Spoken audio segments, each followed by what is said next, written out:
Welcome to RGBA, Colorful Tech News and Reviews. This is episode 55. My name is Alexandre Valia-Lagacé, and I'm joined by my co-host, Tyler Ménard.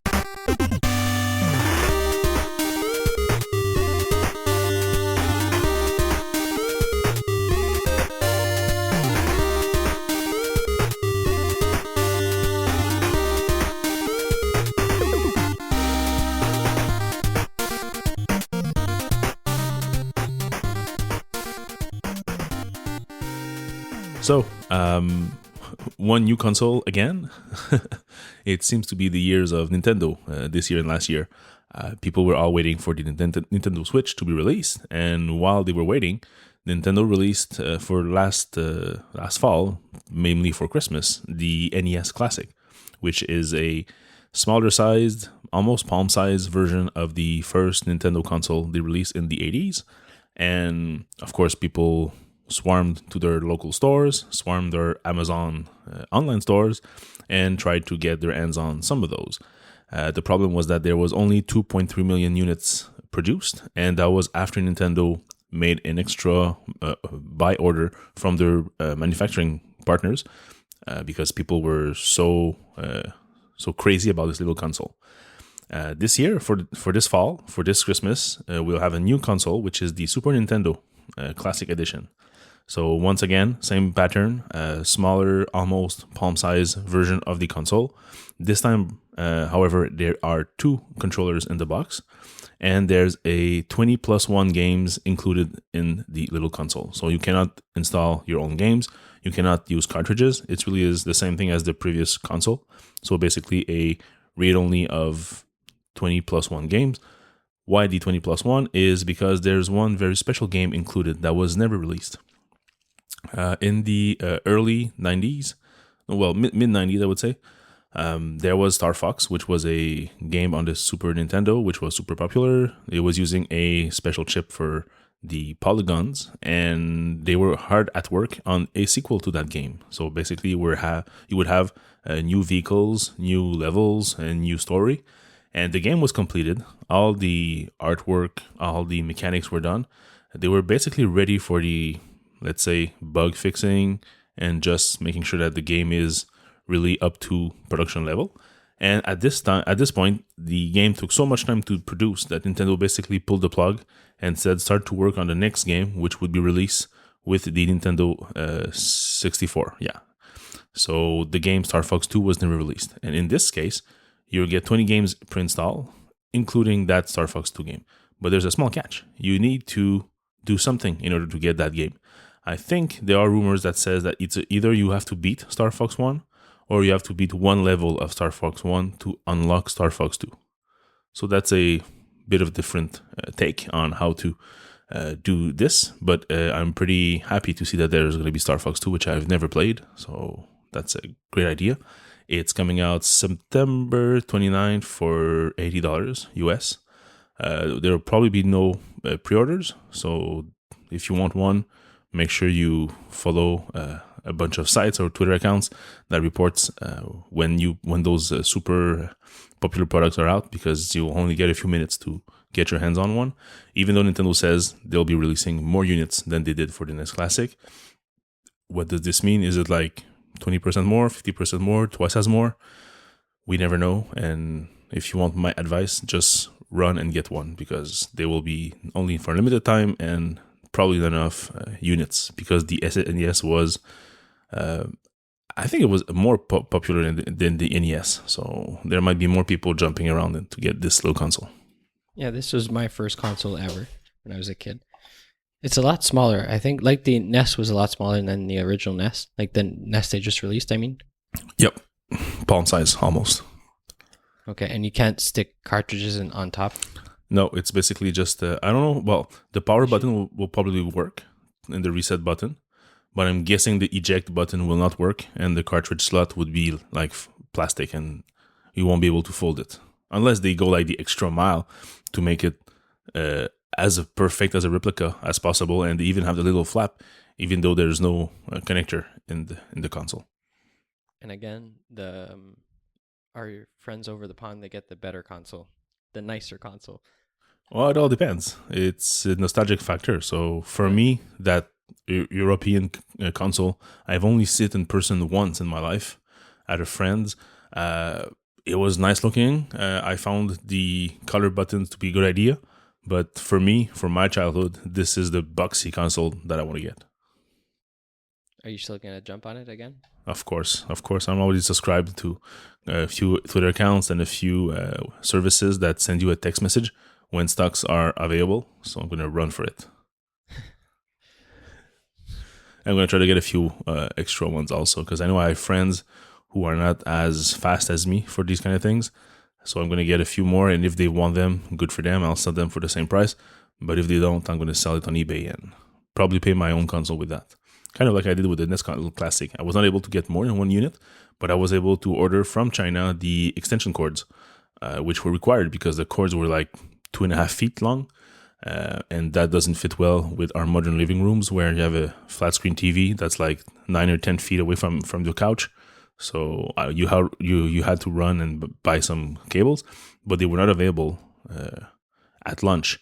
But when they got available, I ordered a bunch from China with express shipping, and then I sold the extra ones on Kijiji and eBay, and I was able to pay back my investment for the console and the cables.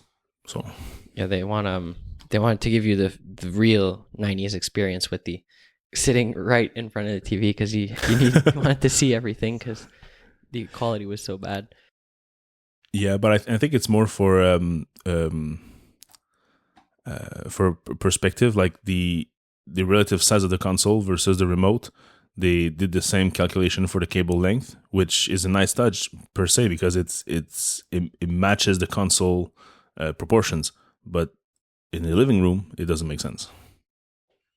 Yeah, and I even got something from eBay this week that I forgot to mention.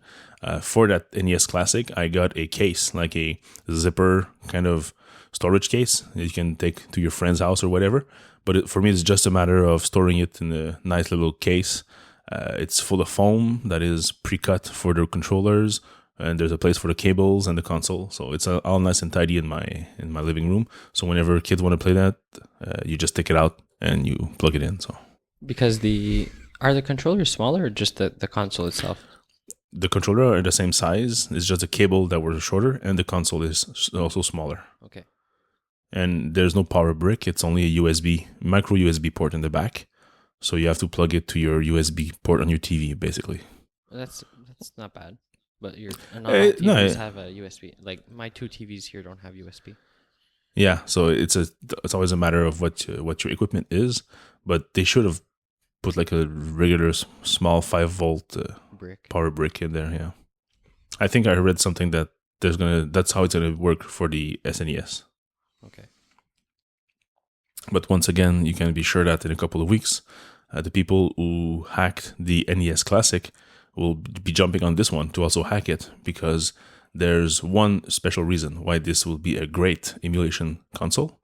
In the list of games, which I will not read out because there's like 20 of those, there's 2 that are pretty special. First is Star Fox and Star Fox 2, because they required a special chip in the cartridge in the SNES days to be able to play that, so that the console was not able to properly render enough polygons the way that they wanted to do. So they included like a co-GPU, if you want, in the cartridge directly. And also there's Mega Man X, which is the game itself has regular graphics, but it had a special DSP chip for the sound engine included in the cartridge itself. So what this means is that this little Linux box console is actually an emulator which has support for those 2 special cases, which in the 90s were, when an emulator was coming out, people were rushing to test if Mega Man X and Star Fox were working.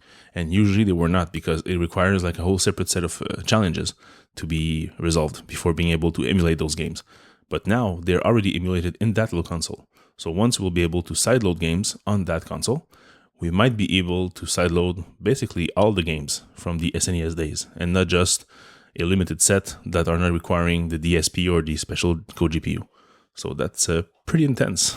Okay, so another product release or product announcement this week is from your favorite friend, Studio Neat. So if you don't know Studio Neat, they're a small 2-man company. and they make a bunch of little neat products. See what I did there? Oh, yes, I see that. So they make, I think their classics are like the Glyph, the the ice cube machine, not machine, but clear ice cube kit. And they just came out with they call it the Pano book. Is that how you pronounce it? I've never said it out loud yet. Yeah, it's the Pano book. Pano book. So it's basically just a note-taking book, but it's made for designers or people that are iOS developers or just people that work in front of a computer all day. So instead of being like this classic 8.5 by 11 piece of paper, it's like a smaller rectangle. So it fits right in front of your keyboard. So when you're working, you can have the book right in front of you, and then right in front of that book, you can have your keyboard or your iPad or what have you. You can also use it as a note-taking book, like you see like reporters in old school films. So if you take the rectangle, you put it on the side, you can use it like that, like a legal pad a bit if you want. It also comes with all the pages are, I think it's dot matrix that you call them. How do you call them? Yeah, dot grid. Dot grid. And they come with little guidelines if you want to make, I think it's 3 iOS devices, so you can like sketch of interfaces and all that. And it comes with big guides if you want to split the page into 4 to have like 4 blocks. It's a really nicely done Studio Neat product again, I think. And it's available on Kickstarter. And at the time of the recording, it's at $83,000. So they funded at like over 400%, sorry. And there's 28 days left. So I think this is going to be another big success from Studio Neat. Yeah, the Pano book is a very special product because it's their first product that's actually a consumable, meaning that compared to the Glyph or the Canopy or the Neat Ice Kit, people don't buy those like every 6 months or every year. They buy one and that's it. In this case, people who are going to buy this product and like it will come back for more. So it's for a small business, it's a way for them to also start making products that are solidifying the revenue streams over the months, over the years. So that's a very special product in their hearts for that. They already have more than 1,700 backers, almost 1,800. So out of those, let's say that there's a bunch of those that are paper and pen aficionados, and they're going to order more of these, maybe 25% of those. Well, it's a rolling orders of maybe 400, 500 notebooks every 6 months / a year, depending on the speed that they consume those. So it's a pretty nice revenue stream for them. So like you said, it's the selling point for me, basically, because I already backed this product, and I'm kind of a little freak because every time they bring out a product and it fits my need, I don't even watch the video. I insta pledge exactly to get 1 unit of the product that they're selling, and then after that I watch the video. So I know I could always cancel after that, but it never happened. Same thing with the Glyph 2. When the Glyph 2 was announced, it was insta purchase for me because I required that little gizmo, which I still haven't reviewed on the podcast yet. So I'll probably have to get on that very soon. So the Pano book, the shape it has, it's perfect to fit in front of your keyboard, or if you want it like vertically in portrait mode to the side. So that's very ideal for me. That's where I always put my notebooks when I work. But then again, I always have to move them away because they're in the way, and they're usually too big or too small. I tried different size also of notebooks, and I think this format of 160 millimeters by 288 millimeters will fit perfectly on my desk, basically. I backed it. I'm pretty sure I'll be pretty happy. I know that they used their friends' opinions for that. Some of those are very famous in the pen and paper world, so I don't think that whatever they chose, because they chose a Finch Soft White Ultra Smooth 70-pound paper, and each notebook is 50 sheets so that's 100 pages. So I think everything is in line to be a great pen and paper fan product. And also, if you keep your notebooks, which some people do actually, they have special notebooks for projects and everything, and then they file them in their library or the cabinet or whatever.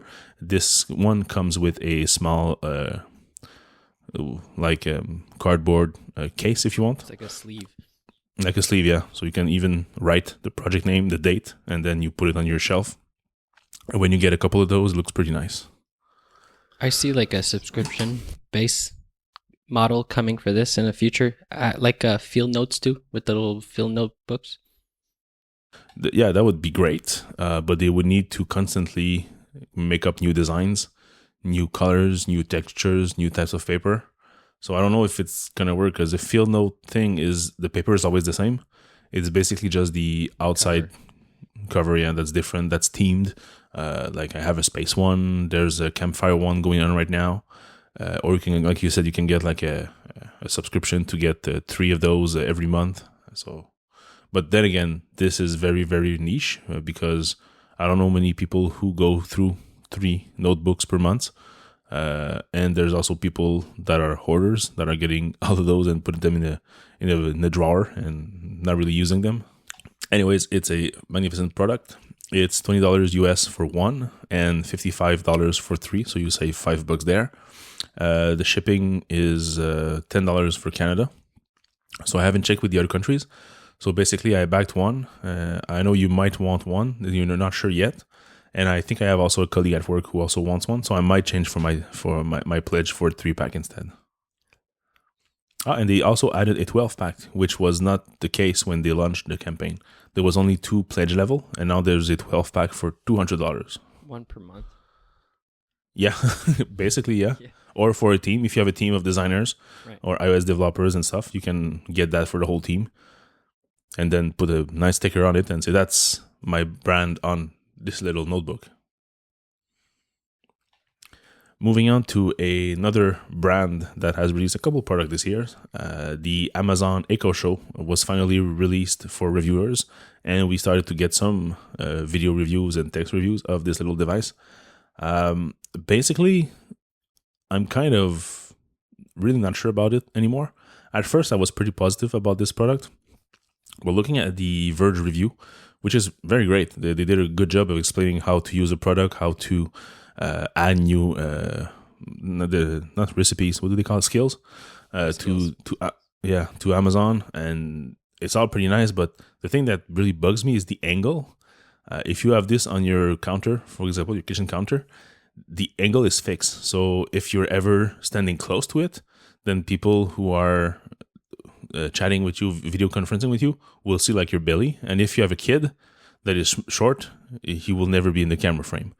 And also one point that they mentioned, which is probably one of the freakish one, when people drop in to your Amazon show, they basically see your house, but it fades from blurry to clear. So, and that's the way that you can like refuse the call or whatever. But if you're not in your kitchen, for example, so like your mom calls you, she drops in, you're not there, she just hang out in your kitchen. And then when you get into your kitchen to get a glass of water or something, then your mom will say, hi, and you will just be having a heart attack right there because your mom has been there watching you for a while. So it's, I'm not very like hot on the idea of that drop-in feature. Being able to see your timers, that's nice. Being able to watch Amazon Prime videos in the kitchen and YouTube, that's pretty cool. It kind of replaced the old kitchen TV we used to have. Yeah, that small like ugly plastic TV we had in the corner somewhere that was playing the news or the weather channel or something. So that idea is nice. I'm hoping to see more, like maybe a podcast player. That would be awesome. It could be synced to a third-party service or something, so you can have all your podcasts available there, because I would use that for sure. The recipe part is nice. You can call in for like different recipes, and it uses the all recipe skills, for example. All that is very nice. So half of the features are perfect and exactly what I would need maybe, but the rest is so badly implemented that I'm not sure it's going to be fun to use. You know, when you use a product and you can feel the potential, but there's something in the design or in the way that you interact with it that makes no sense. That's exactly how I feel. And this thing would be so irritating for me that it would just like destroy the experience, and I would let it go like after a while. And also it's only available in the US, I think, right now, or maybe US. Yes. Yeah, so for now that fixes my problem. Yeah. I heard people on podcasts complaining about the whole onboarding process. Also, like you're saying, you can't opt out of the drop-in feature. You have to sign in to your account and all that. And they were complaining also they're starting to see like news headlines, like ads that are playing on their screen. Yeah, that's another part. How to make money from that product. I know Amazon is selling the product for profit, so that's perfect. But like really showing us ads on top of paying for the product, I don't really like it. If the product was free, then it would be something else. But it's not, so I don't think it's really something I'm interested in right now. I might try just putting an iPad in the kitchen before putting this. yeah, on some kind of a stand that is adjustable and maybe also food protected, easy to clean. I'd like a stand that would come like under the counter, under the cabinet, sorry. Then would like so I can prop it up at like eye level or almost eye Yeah, level. yeah. There's something that exists. I looked into this a couple years ago, and I found one that was exactly that. You were Ideally, able it'd be to like drill it. on a swinging arm there, so I can move it Yeah, around. yeah, exactly. Well, it's a Gooseneck. what? Yeah, gooseneck arm. Yeah, Yeah. that exists. So you can just look it up, and you'll probably find a couple of those. Probably from China, not too expensive. So, all right. So moving on to something else that moves that is can be quite freaky. Um, Apple, Tim Cook has always been saying for the last 2 years, I think 2 or 3 years, that AR is the future. People were asking, what about VR? And he would always reply, AR is great. We are invested in AR, blah, blah, blah. And people were like, yeah, but you're kind of missing the boat there. Like, people are doing VR. So they're making games and experiences that are to be used with a big headset on your head. And he would always reply, no, we believe in AR. AR is the future. I don't understand. Okay, so let it go. And then for WWDC this year, we finally saw ARKit. So that's what Apple was working on, basically. They were basically looking into a way to make AR hardware accelerated, hardware powered, so that people could leverage that technology and framework to make cool stuff with it and not focus on the technology per se, but on the application of that technology. So that's exactly what's been happening since they released the first iOS betas. We basically saw a Twitter account and now a website called Made with ARKit that is basically retweeting and embedding in their I think it's a Tumblr blog examples of what people are doing with that AR stuff. And I must say that it's pretty interesting. Seriously, there are videos of little games that you can play in your office, like Space Invader type of games where you have little enemies that are coming at you and you just walk around the office shooting them with your little gun. And the problem with AR was that usually there was a jerkiness with the video, that when you were moving your device, you would see that the video was not following the device properly. So you would see like your object jerk from left to right. And if you were moving too fast or too far, the object would lose its anchor points, if you want, and reappear somewhere else, or just don't know where to reappear. In the case of ARKit, I don't know how they did it, but it's freaking amazing. You can have this, like, for example, this demo of Space Invaders. The guy goes around the office, like there's like maybe 10 desks, and he goes around like really like 360, goes around, and enemies that were in front of you that are now behind him, they really stay there and they don't move around and get stuck like in the walls or whatever. So it's super nice. But really the one that really is making me crazy is the tape measurement demo. Somebody basically put a real life tape measure on a table, and then using his demo app, he basically pinned the 0 mark and then moved his phone around until he reaches the end of the table, which is about 80 inch or something. And you can see that the virtual tape is exactly the same as the real tape. Like it kind of like sticks to the table in a way that it really is reliable, and you can actually measure stuff. And then the very next frame, he basically measures like a big cabinet, like the doors, the diagonals, and the width and the height and everything. And it all stays there like as if you were drawing in the real world. So I'm pretty hopeful for that. The other one that's cool, it's in a restaurant, so you'd be able to see like the plate in front of you, like all the options on the menu, but you see the actual plate in front of you, so you get an idea of what they are. It's the latest one. It's the first one. Okay, oh yeah, I see it.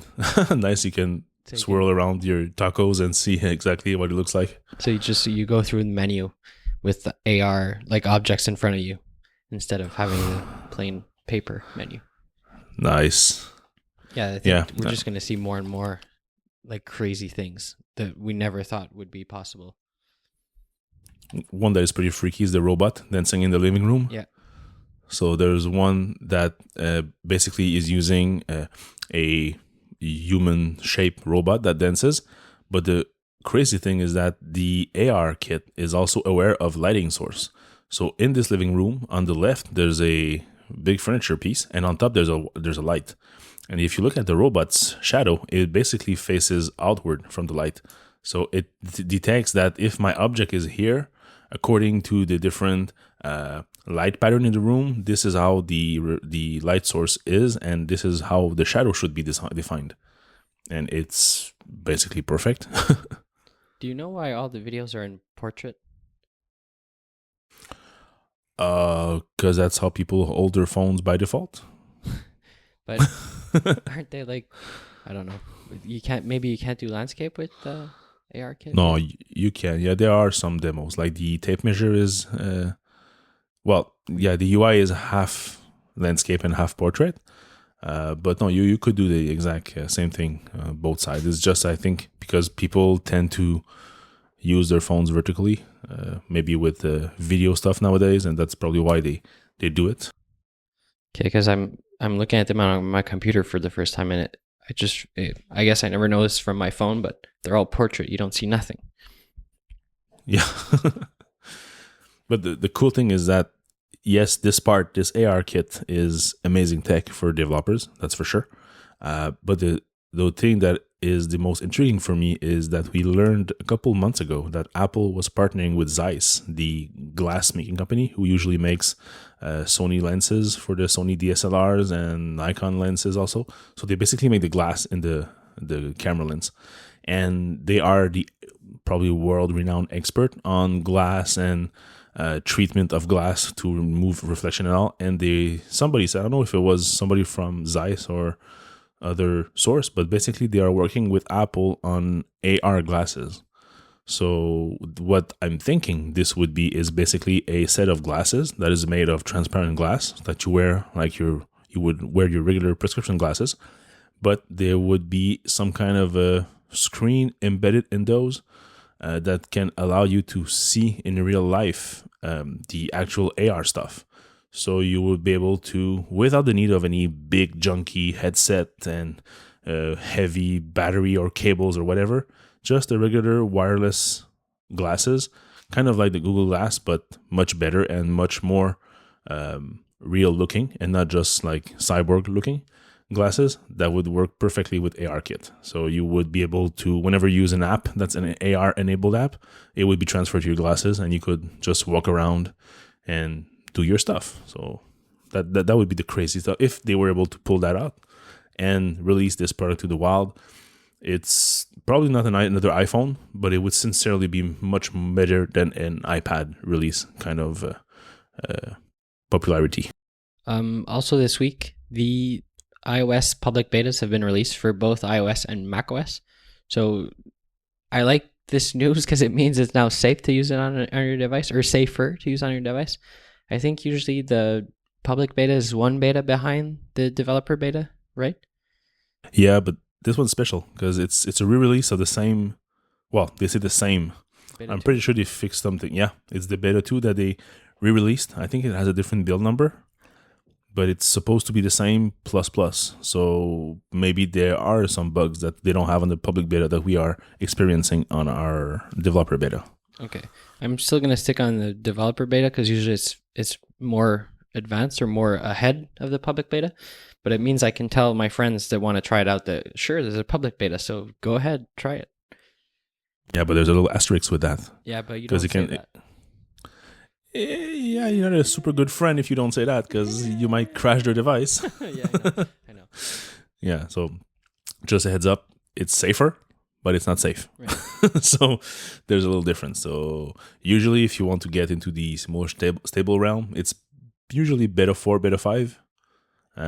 So in this case, maybe public beta 2 or 3 would be, I think, ideal.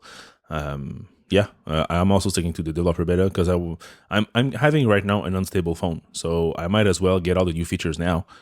Because if I wanted to get stability, I would go back to iOS 10 and wait for a later public release. But no, I want the new stuff now, and I want it now. So, Right. so I don't know how to loop back in that news. Let's just go straight on it. Basically, we talked about in episode 50 of OneEncrypt, which was the virus malware that was going around, which was encrypting your hard drive and asking you for $300 in bitcoins. If you were waiting a few more days, it would asking for $600 in bitcoins. So that was like a month ago, I think. Yeah, about a month ago, and it kind of got the world by storm because nobody were ready for that, and it was using the an SMB file sharing feature of Windows, which had a security vulnerability, and it was spreading across networks like that. Okay, all fine, and they eventually found a way to pull a safeguard and stop the whole propagation of the virus. Since then, though, there was another one that was called Pitya, which was basically the same thing without the failsafe and also still leveraging the same vulnerability. But this week, there was another one that just came out, which is called NotPetya, because it's basically looks the same. It's basically the same code, but the part that actually allows you to decrypt your data, so let's say you pay that ransom and you get your decryption key back and you try to use it, well, the part that actually decrypts the key has been removed.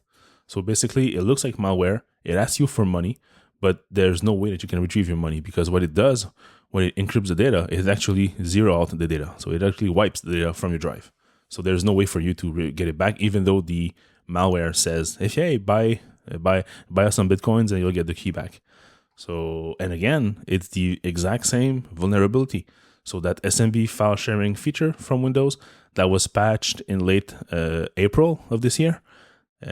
If you still haven't done your Windows update, then you're still in danger, and you will be in danger once more when people release even newer viruses like that. So basically, the only thing I can say is make your damn updates. Why, did you get affected? No. No. Hear about anybody you don't know? Nope, nobody that I know has it. Okay. So because you're taking this very personal, I found. Well, I can understand. I don't understand when something like that happens and it gets into the ears of the public and it goes on the late night news, and it goes in the evening news. Everybody talks about it. Like, you see hospitals having to pay to get their patients' records back. You hear about schools who actually are not paying, but they lost like many years of work of different teachers' files. So like, people know about this now. It's not like if we're just two guys discussing something random and deep down in the dark web or something. It's like, yeah, it's out there. So people know about it. And there's only one thing you have to know. Do you have a Windows computer? Yes. Did you do your updates? No. Then do your updates. That's it. Just be current. Leave that on. Like, I know it's a bummer when that thing pops up and says, I installed updates. I'll now reboot your computer, and not wait for your reply and close all your apps and reboot your computer. It sucks. I know. I've been there like for so many years. But it's better that forced reboot than actually having your computer reboot and then all your files are encrypted and lost forever. So please do your updates. I'm pissed. Because people just, like, at this point, they're just asking to be hacked. Like, we know why it's happening. We know how to make sure it doesn't happen. Just do your updates. On a funnier note, basically, you know that Hitler movie about the Second World War, where Hitler learns that he's losing grounds against the good guys, and he basically has a tantrum in his office. Well, people usually take that video and it's in German, so they add like subtitles that are relevant to the current day news. And in this case, it's related to that NotPetya thing, and it's pretty fun. There's even one line that he says that he just wants like an uneventful weekend with no security breaches, nothing, and he might just have to move from Windows to macOS. And then there's a girl in the passageway that starts crying, and her friend says, "Don't worry, we'll get you a VM." So it's very geeky, but it's very fun. So I really like what people come up with the subtitles for those videos. It's the internet. That's the internet. Oh yeah, yeah, at its best. And the last news we have, it's quite interesting. There's some guy who basically manages to buy a couple $100 of Ethereum coins, which is basically a new kind of Bitcoins for those of you who are not following the cryptocurrency scene. But he did so when there was a sudden drop of value of the Ethereum coins to 10 cents. And the very next few minutes, it came back up to $300 US. So he basically made $1.1 million in a few seconds. So let me explain what happened. So on the stock market of those cryptocurrency coins, there was Ethereum coins which worth about $300 US for one, which were being bought like they usually do. Like people are selling 0.2 coins, 1 coin, 0.6 coin, like stuff like that. Very normal. And suddenly at 12:30 PST, there was a drop to 10 cents. Why? On the sudden drop of value is because there's somebody who actually did a sell orders of millions of coins. So basically, the market is self-adjusting. So if people buy the coins a lot, the value rises. And if people sell the coins a lot, the value diminishes. So in this case, somebody like sold millions of coins. Well, millions of dollars worth of coins at once. So that probably triggered some calculation that made the value drop to 10 cents for a couple of seconds. But there was one trader who had an automated buy order telling computers to buy 3,809 Ether coins if ever the value dropped to 10 cents. So this guy was ready for anything, for something that would happen at 10 cents to buy 3,800 coins. And then a few minutes later, those same 2,000 coins that were about $300 just worth $1.1 million. So since it's all cryptocurrency, we cannot say for sure that it's the same guy who sold the coins, who bought the coins. If it is, which makes sense, first of all, this guy knows his shit. He probably researched the source code of that crypto currency to forecast that this very specific event could happen. Or was it somebody else, and somebody who was smart had a buy order in place in case the value would drop, because sometimes it drops a lot.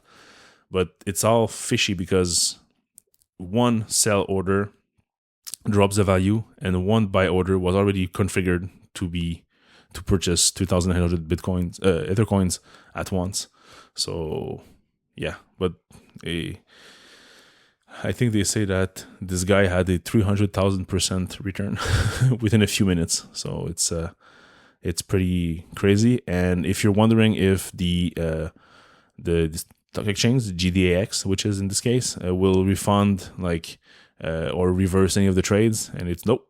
That's how the market goes. It's not their problem. That's if the value drops, people buy it. If the value goes up, people sell. That's how the market works. So if this guy is the same guy, he first of all sold millions of dollars worth of Ethereum coins, got his money, and then for $300 got an extra $1 million. That's not bad. I think if you can manage to do that once, you're pretty set for life.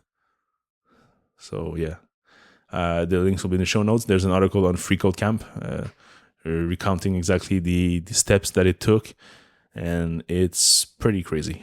So also in the news this week, or yesterday for us at the time of the recording, the iPhone officially turned 10 years old because it was officially released on June 29th of 2007. So it was really nice on the internet. And all this week, we had a bunch of anecdotes from the original iPhone team, from people standing in line, from old reviews that were brought back up of people doing their 2007 review of the iPhone. I like seeing also the posts of, this is what all these services or all these companies didn't exist before the iPhone. Like Uber, Lyft, all those companies, they don't make sense without an iPhone.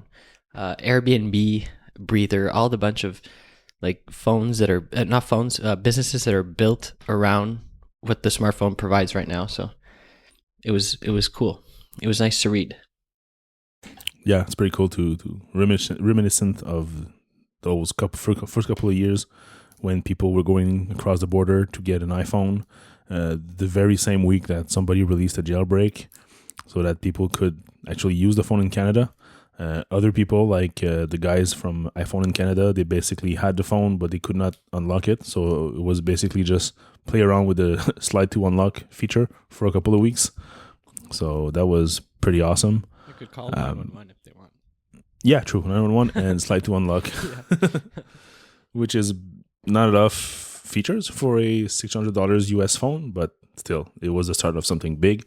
Like you said, companies, indie developers, we often see like the amount of money that Apple sends to developers from app sales and in-app purchases, but what you don't really see, and I don't think we saw numbers, maybe we saw numbers a few years ago, is the whole ecosystem of companies and different providers of services, consultants, and indie developers that basically were created by this whole app ecosystem.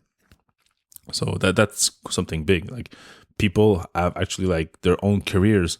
They like started with the iPhone when it was released, and then in 2008 when the App Store was released, they started to do some little things on the side, and then a year later they just went indie developer full time, and that's their living job right now. Like, that's what brings bread on their table every day, even today, like 10 years later. So that's pretty amazing. You got an iPhone quite early, right? Yeah, I had my mom running an Apple store in Atlanta. Yeah, so you were one of the lucky few to have it. Did you have the jailbreak at this time? Yeah, that's what I had. Okay. I waited to get the. I didn't even know if it would work. I just knew that it was available. Okay, so you don't know, you didn't know anybody who did it in Canada, and then you just were able to get your hands on one try those jailbreak like routines, and it was worked. very stressful. The first time, like, oh, is this gonna work? Is this gonna work? Then I was in my room and I called my dad that was like in the living room. It was a test. I called the house phone to see if it worked. Nice. Yeah, I didn't get mine first. At this time, I had still my little Nokia phone. I had a friend, shout out to Imran in Toronto, who basically had one, probably like you, like very close to the time when the first jailbreaks were released. And he used it for a couple of months. And then I think it was in October for my birthday. He basically said, what's your address? I have something for you. Okay, here's my address. And he sent me a package, and it was the iPhone 2G that he used, basically. So I updated it to 3.1.2 and did the jailbreak, saved my blobs and everything, like you should do at those times. And yeah, I started to rock my first iPhone. What is it, like July, like 4 months later. You were on which one? 3? No, 1. No, the first one. Yeah. Yeah, 1.1.3. Yeah. Oh, what did I say? 3? Yeah, no, it's 1.1.3. Yeah, sorry. Yeah. And yeah, so the next year, basically iPhone 3G. I still had my iPhone 2G for a little while. Then I was able to get like a phone from my brother-in-law which was broken, like half broken. And then I bought some broken phone from Kijiji, and then the little classified ads. And then I took both components and made it into one Franken phone, and realized that I broke the home button while doing so. And then when I plugged in the computer, looked at the serial number, the one that I just bought from the classified ads was still on warranty. So I got to the Apple Store with the broken home button of a Frankenphone iPhone 3G, sorry, and they said, okay, yeah, we'll switch, then we'll replace that. So they basically took the whole display apart, which was a cheap Chinese display, by the way, that cost me like $8, and they replaced the whole top half of the phone with a brand new display. So I had like basically like a almost new iPhone 3G at this point. So that was pretty cool. Okay, I got the next one I got was iPhone 4. So I stuck out with the 2G for 3 years. Wow. Everybody around me was getting like 3Gs and 3GS. They were so fast compared, like the 3GS was so fast compared to my phone. Yeah. I almost like did the jump to the 3G to the 3GS. But then I said, no, it's the same thing, just a bit faster. Like I don't have anything new in terms of features. I don't play that many games on that phone. So, okay, it takes a couple more minutes to load a few things here and there, but I'll live with it. But then when the iPhone 4 came out, like you, that was insta buy for me. That Retina screen really sold it. Yeah, and then I made the rest. I bought one for my girlfriend on Kijiji or something, a 3G. But even the 3G felt faster than my 2G. Maybe because it was jailbroken and it was a bunch of hacks on it. But she had like a legit. No, I think I had to jailbreak that one too, because it was carrier locked. I don't remember. Yeah. Anyways. Yeah, most probably, yeah. And then another friend bought one off eBay, a 2G, after he saw mine. Like a month later, he's like, oh, I need this. I need one of these. And he bought it off eBay and he sent it to me. He's like, here, make it work. So then we'd have like update parties. I'd go to his house and we'd update to 1.1.4 or something and jailbreak. Everything was fun. Nice. And also, fun thing to note, my brother at the time, he's 3 years younger than me. So I was 17, so he was 14. And he was getting his first phone. It was either an iPhone or like the Sony Ericsson, and he found he didn't like the iPhone, so he bought a Sony Ericsson. And like bad decision. Yeah, because I think because it would take longer to get the iPhone because my mom had to travel or whatever, so he wanted like the phone right now. So he got the Sony Ericsson, and 10 minutes after I got my iPhone, he's like, "Oh no, what did I do?" And he stuck with that phone for a long time. Yeah. Bad life decisions. There's a slider there, to like slide to reveal the keypad kind of phone. Yeah. I know what kind you're saying. Yeah. Oh yeah. So moving on to review corner. This week you did some little review on Epster Pixel. What was this little device? So the new MacBook, like the MacBook Adorable, the MacBook Escape, and the new 2016 MacBook Pros, they all come without MagSafe. And a lot of people were complaining, but the noise was all around that it only features USB-C ports, so we didn't really talk about MagSafe, but I think I miss more MagSafe than I miss like USB or any other like Ethernet or Thunderbolt 2 ports. So Griffin, the like accessory company, I think, they're mostly accessories, they came out with this break safe that they call it. So it's basically a USB-C adapter that you stick into your USB-C port, and then you can magnet on the cable. So it's like MagSafe, but you stick the adapter in your USB-C port. So it's a nice little cable. It's USB-C, obviously, because that's all that is accepted. Other than that, the cable's really nice. The connectors are really nice too. They feel like Apple connectors. The ends are all made from metal, so it's really a nice product. It's really convenient too.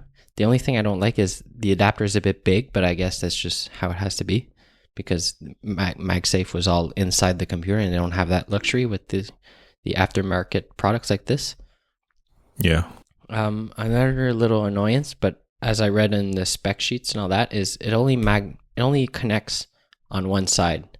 So it's like an old school USB-A connector that sometimes you get no, it's not the wrong side, and you have to switch the cable around. But does it stick? Yeah. No, it doesn't stick. It's okay. Like, when you try to put two same pole magnets together? Yeah. You feel like the force field there that they don't stick together? Yeah, they repeal. Right. So that happens. So right away. And then you just turn it around. It's not a big annoyance. It's just I found it weird since MagSafe was any side you want. Yeah, but there's a reason for that. Yeah, there's a reason. It's a security reason. It's for polarity. Yeah, to make sure that you don't get the current in the wrong prong and then get a short circuit or something. Right. Yeah. And I think the first one that makes the contact is the ground one. It's always the ground. So if there's ever like extra charges on the cable for some reason, then it won't get to your computer, so it won't fry your computer. So that's a good thing. Yeah, and it's warranted, lifetime warranted. The ground thing is there's 3 pins in the cable, not the adapter, in the cable. There's 3 little pins, and the center pin is the ground, and it's higher than the 2 other pins on each side, and it's like on a spring. So since it's the first one to touch, it's a lot forward facing, a lot more forward facing. So as soon as you connect the cable, that's the first thing that touches. And then with the spring, it goes in, and then your 2 connections on the side for the actual current. That's how they make contact. So that's how they make contact with the ground first all the time. Oh, that's nice. Cool. It's very strong. If only it was smaller. That's the biggest complaint, I think. It's very, it's very nice for, say I had like this computer at work with a nice little like Thunderbolt dock. I would leave it on my computer at work. So if you're going to a meeting or something and then you just come back, you put your computer on your desk, the magnet is a lot easier to connect than USB-C. So that'd be nice. The only thing I don't like is like for transport, like in my bag, I'm always scared to break the USB-C connector off the adapter if I have it in the Metro or in my bag, or it doesn't fit in my computer sleeve either. That's a bit bad, but that's it. Yeah, it's not a perfect product, but coming from a third-party manufacturer, it's very nice. I don't think you could do it better, because like the size of the connector is basically due to the size of the magnets, I guess. So if you want smaller magnets, you'll probably get less magnetism, so it's not going to be as good enough. And unless you try to use like super expensive like rare earth magnets, and then can you make those at scale? Probably not. So there's always trade-off to be made, but like considering all these, I think it's a good idea of a product. I personally don't have any MacBook without MagSafe at the moment, but if I did, that would be one of my first purchase, because during my MagSafe 1 and MagSafe 2 years, that little idea saved my computers so many times that I know that if I don't get MagSafe, I'll trip on the wire and I'll crash my computer probably in the first few weeks of owning it. So yeah, right now it's basically the only thing you can do is to get that break-safe cable. The only sad thing is if you have a MacBook Pro 15-inch, it's not going to be the 87 watts of power. It's limited to 60 watts. So it'll take longer to charge. And depending on what you're doing with it, you might even see the battery go down when you are plugged in, because the 60 watts might not be enough to keep it charged. Right. I know that if you do like video editing, I know MKBHD tried it on his MacBook Pro. Basically, having it plugged in and doing the editing or the rendering that he's usually doing, the battery still goes down. So it's too powerful for the power it gets right now.